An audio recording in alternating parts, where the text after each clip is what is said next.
Ini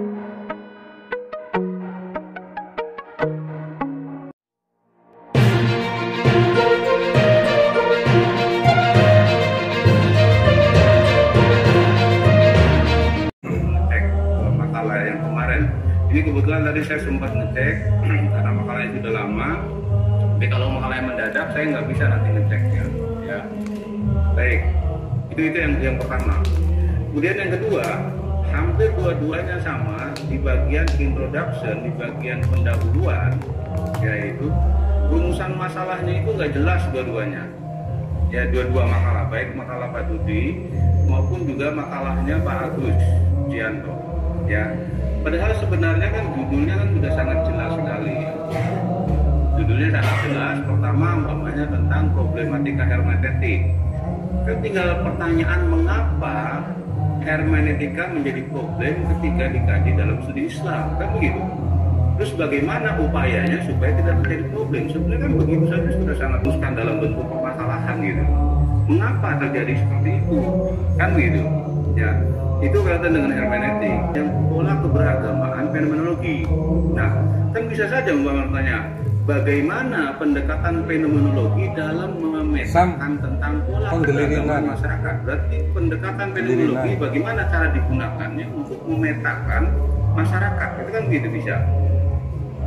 Nah, terus kemudian polanya seperti apa? Pola keberagaman pada masyarakat multikultural dalam perspektif fenomenologi, kan begitu. Itu sebenarnya dua permasalahan saya sudah sangat bagus, apalagi kalau ditambah sama banyak lagi gitu pertanyaan-pertanyaan. Saya pikir itu yang nanti akan, ya boleh jadi tadi Pak Ibnu mengatakan di pembahasan itu akhirnya muter-muter lagi gitu loh, karena nggak ada fokus masalahnya gitu. Itu yang di. Nah, belum lagi kemudian di literatur review. Makanya kemudian saya tunjukkan, tolong baca tulisan saya, perhatikan bagaimana menulis literatur review. Jadi rata-rata memang literatur review, padahal untuk tingkat S3 ini, ya, itu kita sudah bergulatnya internasional gitu, ya. Jangan hanya melihat di tingkat nasional lah, gitu. Hermeneutik ini bukan pembahasan hanya di Indonesia. Hermeneutik itu pembahasan sangat luas sekali. Ya, fenomenologi juga pembahasan yang sangat luas sekali. Bahkan di Barat itu ada gudangnya fenomenologi gitu, ya. Di Prancis ataupun juga di Amerika itu kan gudangnya. Berarti kan pembahasan itu sudah sangat banyak sekali gitu. Kenapa nggak dilihat gitu? Nggak dilihat. Nah, saya nggak tahu. Kelas ini siapa yang sudah bisa mempraktekkan Mendeley? Kelas ini, Sugeng sudah bisa praktek menggunakan Mendeley dalam mencari referensi. Saya pakai Zotero, Pak. Zotero, oke, udah bisa. Yang lainnya? Kalau dereng buka kacan, Prof. Nah, kalau belum bisa, mohon belajar sama Mas Sugeng gitu loh. Ada teman sekelas yang bisa, itu belajar pakai Zotero, nggak masalah.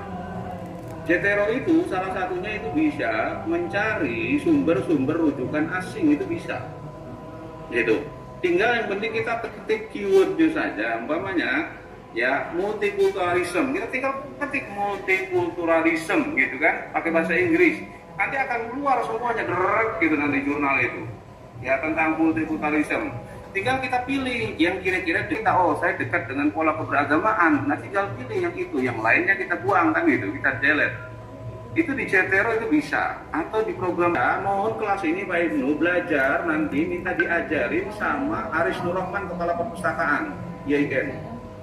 Siap, Prof. Siap. Itu. Siap, Prof. Umpamanya saya nggak bisa, ya saya waktunya nggak bisa, nanti boleh diajarkan sama Pak Aris Nurrahman, ya. Atau kalau di dakwah ada Pak Warko, ya, dan banyak sebenarnya yang udah bisa program-program itu. Kalau Pak Aris Nurrahman itu malah dia mengajarkan nanti bagaimana mencari jurnal internasional, ya, jurnal internasional malah dia mungkin memperkenalkan EBSCO, memperkenalkan Elsevier dan seterusnya mungkin akan diperkenalkan gitu oleh Pak Aris Nurrahman. Monggo diberi kesempatan lah selagi masih kuliah, karena nanti kalau sudah nulis lah, sudah nulis disertasi gitu kan, ini nanti tuntutan itu berat gitu ya. Sudah nulis kan sudah nggak ada waktu. Sekarang kan lagi masih semangat tuh, mau belajar gitu dari awal. Bagaimana, nggak apa-apa di dalam mata kuliah saya, nggak apa-apa terpati gitu, tapi saya ingin nanti produknya itu ketika nulis disertasi itu tidak seperti makalah ini gitu ya. Produknya saya berharap itu Saya bukan pada mata kuliah saya nggak apa-apa hancur gitu ya. Tapi saya ingin berharap karena bagaimanapun juga saya bertanggung jawab, saya sebagai dosen tetapnya loh, doktor di program doktor itu yang diakui guru besar itu kan saya dengan Profesor Haji, artinya saya punya tanggung jawab besar gitu untuk menjaga kualitas penulisan disertasi gitu. Ini menjadi tanggung jawab gitu ya. Mohon literatur reviewnya nanti diperhatikan. Oke, kemudian yang ketiga di dalam pembahasan ya, pembahasan itu menjadi penting ya, semuanya itu mohon alur berpikirnya yang penting ya, alur berpikirnya. Karena saya lihat itu nampaknya hanya comot sana comot sini, nggak ada alur berpikirnya yang terbangun gitu. Sebenarnya itu memecahkan masalah apa gitu. Bagaimana alurnya itu yang nggak terbangun. Ini hanya diambil sini, kadang-kadang satu paragraf ini tiba-tiba muncul. Contoh umpamanya tulisannya Dudi, tiba-tiba lagi bicara tentang pola keberagamaan, terus muncul tiba-tiba fenomenologi. Apa hubungannya ini? Nggak terbangun itu, ada semacam kata perantaranya antara ini fenomenologi dengan ini, apa hubungannya? Padahal kan yang diperlukan itu adalah kita kenalkan fenomenologi, kemudian fenomenologi itu digali bagaimana caranya kan gitu. Saya ambil contoh begini, fenomenologi itu kan kata kuncinya itu adalah bicara tentang kesadaran, gitu kan, bicara tentang pengalaman, kan gitu, ya, maka bisa lah dibangun. Sekarang bagaimana pengalaman keberagamaan pada masyarakat multikultural seperti apa itu diuraikan dengan cara tadi, karena fenomenologi itu dipakai, itu teori itu dipakai. Bahwa teori fenomenologi itu intinya adalah pengalaman, kemudian kesadaran. Itu yang kedua, yang penting. Sekarang ceritakan dulu tentang pengalaman keberagamaan pada masyarakat multikultural itu seperti apa? Apakah sama nggak masyarakat monokultural ya dengan multikultural, atau masyarakat pluralis itu sama nggak ininya pengalaman keberagamaannya?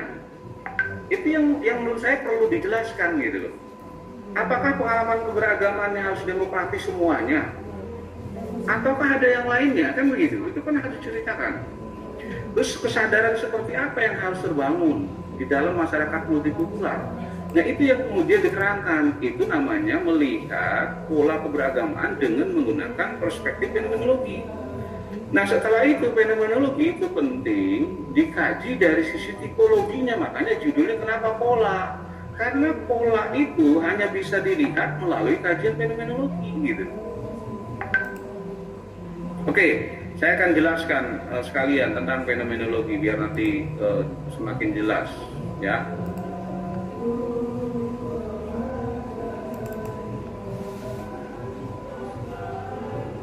Baik. Nah, kita lihat. Pertama, saya ingin menggambarkan ketika berbicara tentang perspektif, ya kan itu kan perspektif fenomenologi, ya. Perspektif, oke. Pertama kan ketika berbicara tentang perspektif, itu kan berarti bicara tentang paradigma, gitu aja, ya. Maka ketika berbicara tentang paradigma, unsurnya itu apa saja? Berarti unsur-unsur pokok sebuah paradigma ilmu sosial itu nanti ada di dalamnya di sini.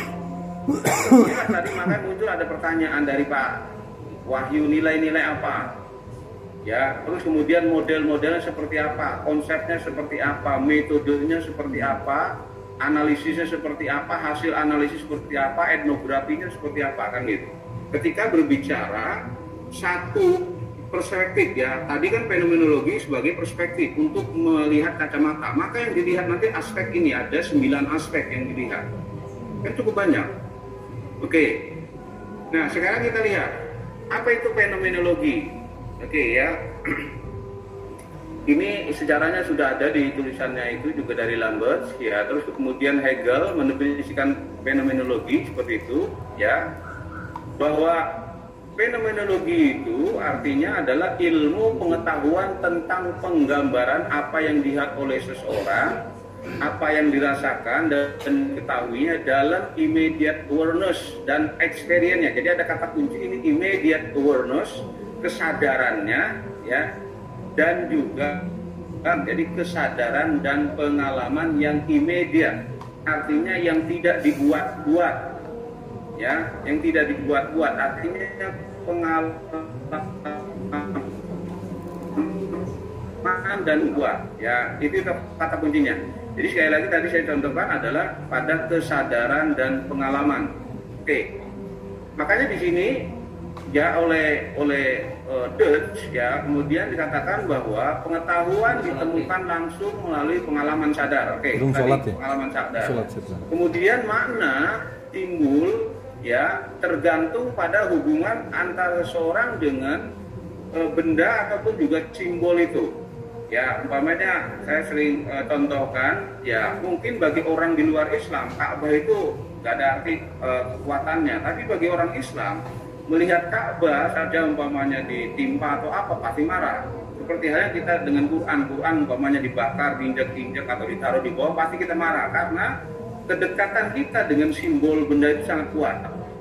Kan gitu. Mungkin kita nggak akan marah ketika Bible itu diinjak ataupun ditendang, itu nggak marah karena kedekatan kita nggak ada.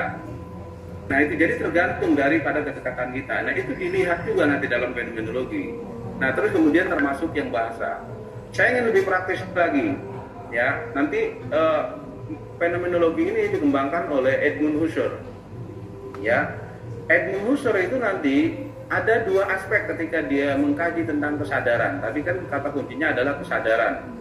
Nah, kata Edmund Husserl, kesadaran itu paling tidak mengisi pertama proses sadar itu sendiri, ya. Artinya pada konsep de cogito-nya, pada ada yang di dalam otaknya. Nah, wujudnya bisa mengingat, bisa melihat, bisa menilai. Artinya kita menanyakan kepada orang yang mau kita teliti, kira-kira kalau pada masyarakat yang plural itu, bagaimana dia melihat situasi yang begitu kompleks itu kira-kira seperti apa? Itu kan begitu nanti. Ya, mengingatnya seperti apa, menilainya seperti apa, merasakan seperti apa.